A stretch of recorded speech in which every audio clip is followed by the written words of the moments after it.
για να καταλάβουμε για μία ώρα συμβολικά από τις 11 μέχρι τις 12 τη ΔΕΗ. Πρακτικά θέλω να πω μερικά πράγματα τα οποία θα μας βοηθήσουν για να εξομαλύνουμε και πιθανές απορίες που μπορεί να έχουν. Μπορεί να είναι και εύλογο.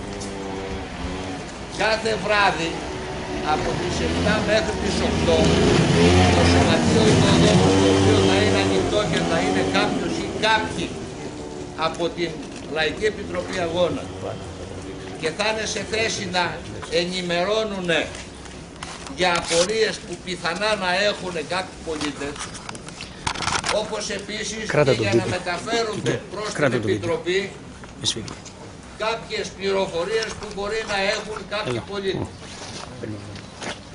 Την Κυριακή στις 6.30 η ώρα έχει οριστεί μια συγκέντρωση μπροστά στο Δημοτικό Καφενείο. Σε αυτή τη συγκέντρωση, για την οποία πρέπει να δουλέψουμε όλοι και να ενημερώσουμε όσο είναι δυνατό περισσότερο κόσμο για να εξασφαλιστεί η μέγιστη δυνατή συμμετοχή, πράγμα που θα συμβάλλει στο θετικό αποτέλεσμα που διεκδικούμε. Εκείνη την ημέρα λοιπόν θα είμαστε σε θέση να πούμε και περισσότερα πρακτικά πράγματα για το πώς μπορούμε να διαχειριστούμε αυτό το πρόβλημα του, δηλαδή ενώ θέλουμε να πληρώσουμε τον λογαριασμό της ΔΕΗ, την κατανάλωση του ρεύματος δηλαδή, μαζί και τα δημοτικά τέλη, αλλά δεν θέλουμε να πληρώσουμε το χαράτσι για τα ακίνητα, και επειδή η κυβέρνηση έτσι όπως το νομοθέτησε επιβάλλει στη ΔΕΗ να εισπράττει ή το σύνολο του λογαριασμού μαζί με το χαράτσι δηλαδή ή τίποτα, είναι δηλαδή ένας ομός τρομοκρατικός εκβιασμός προς τον κόσμο για να τον αναγκάσει να πάει να τα πληρώσει όλα.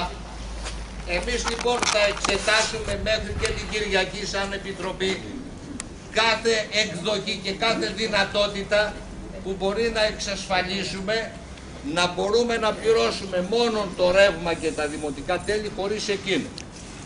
Την Κυριακή λοιπόν θα είμαστε σε θέση να πούμε πολύ περισσότερα γι' αυτό. Ένα πράγμα όμως που πρέπει να έχουμε όλοι μας καθαρό είναι ότι δεν πρέπει κανένας να νιώσει ότι είναι μοναχός του και να φοβάται. Σε αυτή την προσπάθεια είμαστε όλοι ενωμένοι σαν μια γροθιά, είμαστε όλοι για έναν και ένας για όλους. Η αλληλεγγύη είναι η βάση αυτής της προσπάθειας για να μας φέρει το αποτέλεσμα που επιδιώκουμε.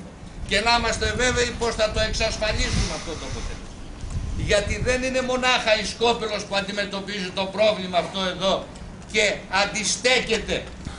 Είναι σε όλη την Ελλάδα ένα κίνημα με απίστευτα μεγάλο δυναμισμό που γίνεται φουσκωμένο ποτάμι, που αναγκάζει όλους να ψάχνουν να βρουν τρόπους λύσης. Και η λύση για μας είναι μια, να το πάρουν πίσω. Και όχι μονάχα αυτό, αλλά και όσα άλλα έχουν στο πίσω μέρος του μυαλού τους να φέρουν το αμέσως επόμενο διάστημα με αυτή την περιβόητη σύμβαση της 26ης Οκτωβρίου και το πακέτο των μέτρων που το ακολουθεί και τα οποία θα είναι πολύ πιο αδυσόπιτα, πολύ πιο ανελαίητα, πολύ πιο βάρβαρα. Δηλαδή αν σήμερα μας έχουν οδηγήσει στην εξαθλίωση, είναι βέβαιο ότι το επόμενο βήμα θα είναι η πείνα.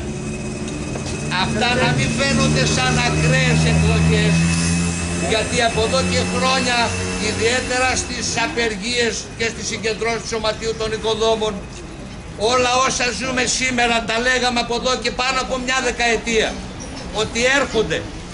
Αλλά τότε πολύ λίγοι είχαν ανοιχτά τα αυτιά να ακούσουν.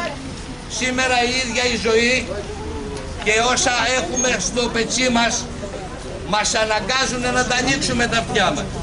Ας τα κρατήσουμε λοιπόν όσο πιο ανοιχτά μπορούμε. Ας αρνηθούμε να υποταχθούμε στα παπαγαλάκια που παρελάβουν κάθε μέρα από τα κανάλια. Αυτοί οι θλιβεροί καθηγητές οι οποίοι καθημερινά παρελάβουν από εκεί τα δεκανίκια του καπιταλιστικού συστήματος, του σάπιου που η μπόχα του μας πνίγει, να το υπερασπίζονται και να ασκούν τρομοκρατία και φόβο στο λαό με όλα όσα αυτοί δημιουργήσανε και τώρα μας τα σέρνουν πάνω από τα κεφάλια μας σαν φόβητρο και σαν σκιάχτρο. Ένα πράγμα μονάχα φοβούνται: το λαό ενωμένο. Αυτό το πράγμα λοιπόν τους προκύπτει κάθε μέρα πιο δυναμικό, πιο σίγουρο και πιο ενωμένο.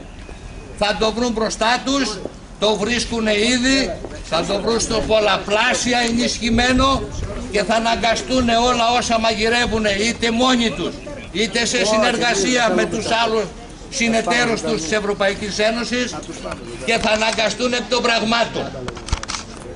Γιατί αν θέλουν να σώσουν αυτή τη σαπίλα τους πρέπει όλα αυτά να τα μαζέψουν. Εμείς προχωράμε παραπέρα. Λέμε ότι είτε τα μαζέψουν είτε όχι, η διαδρομή και η πορεία τους είναι πολύ μικρή. Η τούμπα λίγο νωρίτερα, λίγο αργότερα επίκειται. Και αυτή θα είναι η λύτρωσή μας. Όλη την Κυριακή λοιπόν στις 6:30 η ώρα μπροστά στο Δημοτικό Καφενείο, προσπαθώντας να φέρουμε πολύ περισσότερους από όσους φέραμε την προηγούμενη φορά, που ήταν πραγματικά μια συγκέντρωση εκοφαντική που ξαφνιάστηκαν οι πάντες, και εγώ προσωπικά πρέπει να σας ομολογήσω ότι η συγκίνησή μου ήταν μεγάλη όταν έβλεπα γυναίκες από τις γειτονιές που δεν είχαν κατεβεί στην παραλία να κατεβαίνουν για να πάρουν μέρος σε αυτή τη μαζική λαϊκή συγκέντρωση. Σας ευχαριστώ πολύ.